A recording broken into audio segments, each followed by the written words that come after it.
This webcast talks about how to multiply vectors by a scalar. Remember, a scalar quantity is not a vector. It is just a number that tells the amount of something, for example, elapsed time. Okay, so if you have a vector that is expressed in rectangular notation, then when you multiply by a scalar, you just multiply both the components, the x and the y components of the vector, by that scalar. So if the scalar is positive, the only thing that changes is the magnitude of the original vector. Its direction is still the same. However, if you multiply by a negative scalar, then the direction would be reversed. One example of multiplying a rectangular notation vector by a scalar would be something like this. So here we know that the velocity of the plane is expressed as a vector that in rectangular notation 40, 10 meters per second, and we would like to know the displacement after 2 seconds. Well, displacement is the velocity times time. Here velocity is a vector, but the time is a scalar. So this value of time is a scalar, and we're going to multiply our vector by that. So here we've got the velocity vector multiplied by a scalar. I just take that scalar and multiply each of the components by that number 2. So in the x component of the displacement vector is 40 times 2, or 80 meters. The y component of the displacement vector is 10 times 2, or 20 meters. Because the vector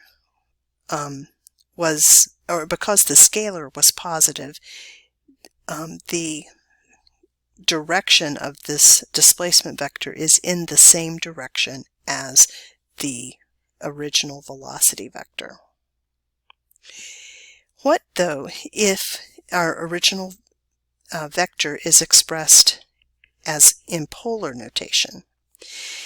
Well, in this case, when we multiply a vector in polar notation by a positive scalar, the only thing we have to do is to change the magnitude of that vector by multiplying the magnitude by the scalar. The angle, which gives us the direction of the vector, remains unchanged. However, if you multiply that polar notation vector by a negative scalar, we know that the direction becomes the opposite. It turns around and goes 180 degrees differently than the original direction of the vector.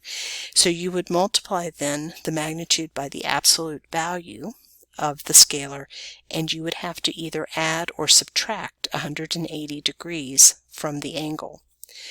The reason you multiply the magnitude by the absolute value of the scalar is because the magnitude of a vector in polar notation is always positive. So here would be an example of this type of operation where we're multiplying a polar vector by a scalar. So it says, what is the displacement vector if this car travels 1.5 times as far but in the opposite direction? So, and actually, this really should be in the opposite direction, sorry. Okay, so we're going to multiply the original displacement vector by a negative 1.5, because it's going 1.5 times as far, but the negative accounts for it moving in the opposite direction. Now, the vector was given in polar notation, so it's 50 kilometers at an angle of 30 degrees. But I'm going to multiply the magnitude, 50 kilometers, by 1.5. So that says that the car has gone 75 kilometers. But for the direction, I have to add 180 degrees because it's going in the opposite direction, and so it has to turn around in half a circle and go back in that direction. So now the angle is 210. If we look at a summary of the rules for multiplying by a scalar, if you are multiplying by a positive scalar, the only thing you have to do is to multiply the components of a vector in rectangular notation, each of them by that scalar. Or if you've got a vector in polar notation, you just multiply the magnitude by that scalar. In both of these cases, where the scalar is a positive value, the only thing that is changing is the magnitude. The direction of the vector is unchanged. But when you multiply by a negative scalar, that means that now the resulting vector is going to be pointing in the opposite direction. So if your original vector is in rectangular notation, you can still just multiply the x and y components. In this table, I'm just representing those as a and b. You represent both of those, or you multiply both of those by the scalar.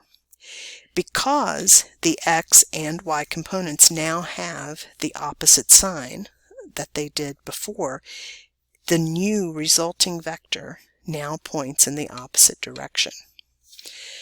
If the original vector was expressed in polar notation and you multiply by a negative scalar, the rule is that you multiply the magnitude by the absolute value of the scalar, and then you either add or subtract 180 degrees from the original angle.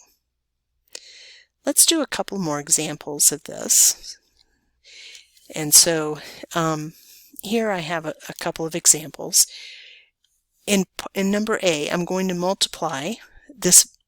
My original vector is in polar notation, and I'm multiplying by the scalar 2. So it's a positive scalar. And so the resulting vector the direction will be not changed, but the magnitude will be doubled. So the magnitude now will be 2 times 4, but the direction should be the same direction, 230 degrees, that it was originally. Let's look at B. Here I've got a vector in polar notation, which I'm multiplying by a negative scalar. Okay, so I'm going to take the magnitude and multiply by the absolute value of that negative scalar. And then the direction, the angle, I need to add 180 degrees to that because it's now going to be going in the opposite direction. So that would give me a magnitude of 21 and an angle of 200 degrees. Okay, so it would be 3 times as long, but it's pointing in the opposite direction. In number C, we've got a very large angle here, 260, and so that's pointing in the 4th quadrant, and it's most helpful to people if you will express the angle between 0 and 360. People have a very good intuition for what quadrant you're in when the angle is somewhere in that range from 0 to 360. And so here, if I add 180 to this angle, I'm going to have something that goes beyond 360. So instead of adding 180, it would be most helpful for me to subtract 180. So here the magnitude is going to be 4 times as big, right? I'm going to take the absolute value of that scalar and multiply it by the original magnitude. But the angle, the new angle, is going to be 260 degrees minus 180.